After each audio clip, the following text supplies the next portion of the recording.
AFP's global technology reporter, Rishi Iyengar, on a new era of defense technology.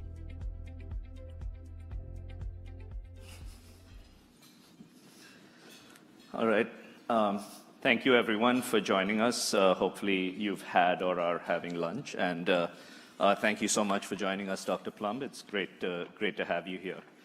To start off, it's been, I guess, exactly 3 months for you as the Pentagon's Chief Digital and Artificial Intelligence Officer. Can you talk about what that entails in practice? How is the military using AI, and what does overseeing that mean? Yeah. Well, first of all, thanks for having me here. The Chief Digital and AI Office, CDAO, really has sort of 3 core functions. The first is to enable the department's ability to adopt digital and AI technology, and that includes things like policies and standards to do work, but it also includes translating those policies and rule sets into ways to actually do things. So concretely, we have, for instance, the Responsible AI Toolkit, which provides not just the philosophical principles of what it means to adhere to our ethical guidelines, but an actual toolkit to bounce your technology and potential digital tools against to actually make sure they comport with those rules and standards. Similarly, we don't just want to set up rules or ideas on how you will acquire and sustain digital technology. We have a Tradewinds acquisition ecosystem, which provides a streamlined process to get procurement of those types of digital technology into the department. So that's really the core enable function. But we also have the mission to build and sustain the underlying data and digital architecture that supports both analytics and AI adoption. So that means the technology data stacks, the analytics in everything from sort of boardroom sort of business functions, financial management, HR, healthcare, all the way through mission support. And we have forward deployed teams at each of the combatant commands to support those analytic priorities. And the third mission we have is to really help accelerate to speed adoption of new technology. And there we take an approach of targeted investments in areas we think there's real promise in digital and AI technology. The core area for there that's a big focus area for us is what we call advanced command and control capabilities. So these are things that integrate large amounts of data, put them in a usable interface that commanders can use to make tactical, strategic, and operational decisions, everything from force planning to how to execute a kill chain. So that's really the spectrum of what we're doing in CDAO. Right. And in terms of as you said, there's on the one side, there's the use and integration of the data and kind of streamlining those more administrative parts of it. The second part, and the part that a lot of people are maybe concerned about, is integrating AI on the battlefield. Can you talk a little bit about that piece of it, and what are the things that you think about in terms of guardrails, in terms of how to actually do that? Absolutely. Let me start with, you've heard it from the secretary and deputy secretary in the department, but the department is strongly committed to ethical use of AI, including, but not limited to, ensuring humans are in the loop, so to speak, are involved in the decisions. People tend to focus AI on this target recognition and target execution piece. That's an important piece, and there's certainly technology innovations that can help us there. But it's important to remember AI has a whole host of relevant applications, many of which are mature and many of which can help with the force planning and execution. I'll use as a concrete example something that doesn't sound super battlefield oriented, but is predictive maintenance and logistics. Right? This is an area where AI technology is extremely helpful in ensuring that we have a ready and available fleet of resources that can take in large amounts of data from distributed sources and help optimize where we stop and maintain and refuel and refit our everything sea, land, air assets. That's a really important battlefield application, and we're also committed to making sure we're deploying those types of AI applications forward. To do that, we have, as I mentioned, this Responsible AI Toolkit that adheres to principles of how we want the ethical principles of our AI, but also rolls in a number of key risk management areas, security, cyber operations, so that you have a coherent, integrated roadmap for the key boundaries you want your AI tools to meet. And again, we bake that into this AI toolkit. We're now working to build what we call AI scaffolding, which is an enterprise-level environment that involves a development environment with appropriate compute, combined with labeled data that we focused on priority use cases, and baked in these test and evaluation and assurance tools so that you can go kind of end to end from development on labeled data, model development, model testing, all the way through the operational testing and evaluation to try to accelerate the development to fielding timelines. So we're having this conversation on the eve of kind of the NATO summit here in Washington, D.C. Can you talk about that piece of it, everything you just spoke about how the U.S. is thinking about these issues? How does that work with allies and partners? How integrated is that? What are those conversations like? Yeah, I'm going to start at the allies and partners levels and come back into NATO specifically. Look, it's no secret that AI is a big topic generally. It has been for several years. We're seeing a lot of accelerated advancements, things like generative AI model, autonomous vehicles. So there's a lot of attention on this. We have, for several years now, had the AI Partnership for Defense. That's about 17 countries really focused on how to foster AI adoption, interoperability, and those shared values. We work with those countries, but also very closely with NATO specifically on how we actually have digital transformation in a responsible way. So some concrete examples. We're part of NATO's Data and AI Review Board. That's where there's a concrete forum to share best practices in responsible AI and develop guidance and tools to inform NATO allies' kind of AI journey. We can do that together. We also led the development of the Responsible AI Assessment and Toolkit.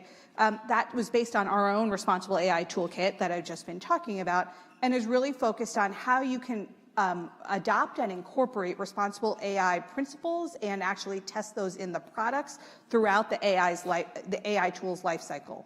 Now, it's voluntary, but I think it's important to kind of have that as a concrete example of how we're looking to operationalize the shared values we have with allies and partners into real tools that accelerate deployment, but in a responsible way. And the flip side of that, the other side of the coin, is, of course, adversaries. So when it comes to artificial intelligence, China is developing its own AI tools and applications. Russia is doing the same. How do you, first of all, are there conversations happening between the US and adversaries on that front? What do those look like? And how confident are you that there could be a baseline consensus on kind of safety and guardrails achieved? I'll take that in two ways. Let me start with kind of the landscape. Everyone across allies, adversaries, competitors, everyone is looking to adopt AI. It has tremendous promise in a range of arenas, and that includes in sort of strategic military purposes. So China has made clear its intent to become a global leader in AI by 2030. Russia is looking at how it can incorporate these into things like autonomous warfare systems, as well as cyber operations. Even Iran has incorporated AI into the use of its unmanned vehicles, and North Korea is looking at options even within their own limited resources, right? So you're really seeing a full landscape of adoption above and beyond what we're doing in the US. There are, of course, ongoing conversations with both allies and partners and strategic competitors through the range of normal forums we use. But ultimately, I think the value proposition of the American approach is one that that is based on the shared values of these ethical principles of AI adoption, the ways in which we approach things like data security, data privacy, intellectual property rights, along with the guidelines and guardrails that bound AI use that are really laid out in these responsible AI principles, ethical use, transparency, traceability, and then incorporated into these toolkits. And to my mind, kind of building that value proposition as a shared global proposition is sort of the work of the coming months and years. Right. And to just follow up on that real quick, to what extent can you sort of trust that the adversaries will play by the same kind of rules and baselines? Look, I don't think there is a silver bullet here that's going to help us ensure everyone adheres to the same guidelines and guardrails. There isn't in this technology area or in any technology area we have, especially in these sort of national security and defense arena, right? So AI is not unique or particularly noteworthy in that. What AI is emergent in a period of time where there is an international order, where there's a real case to be made for the values that underlie how we use and adopt that technology. And that's where I think the US and our allies in NATO are really working to lay out explicitly what are those value propositions? What does ethical use mean? What do we mean when we're ensuring that we have human decision makers? How does that translate into how you're looking at the tools, and how do we enable both that responsible adoption and responsible risk-taking to accelerate adoption while still being governed and bounded by those values and principles? Right.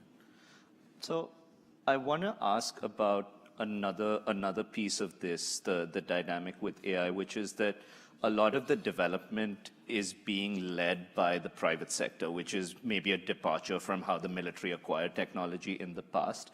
Can you talk about that shift a little bit in the relationship with the private sector? Yeah. So look, I think it's a feature, not a bug, that the pointy end of the spear on innovation, so to speak, is happening in the American private sector. We have ideas-based economy, and we have the type of private capital structure that incentivizes that type of innovation and investment. So when you look at the dollars of private capital, even compared to government dollars, there's an order of magnitude difference. And that's an important thing to recognize in terms of the drivers of American innovation. So inside government, what we need to do is bluntly be less hard to work with, right? We need to be clear on what our requirements are, translate that into a meaningful demand signal. And by that, I mean, like, what is the procurement process? What is the timeline? What are the dollars associated with it? How are we going to buy it? And who's going to sustain it?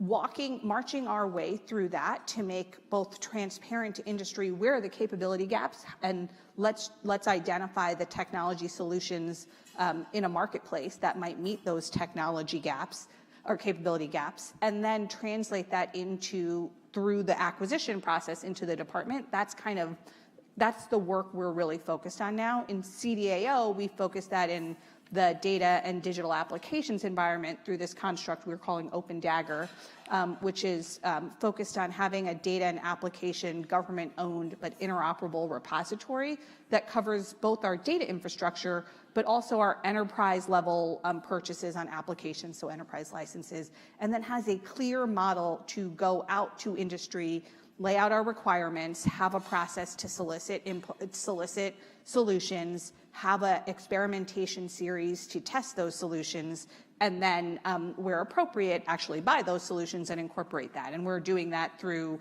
this Open Dagger process and an industry day that's just in a couple weeks.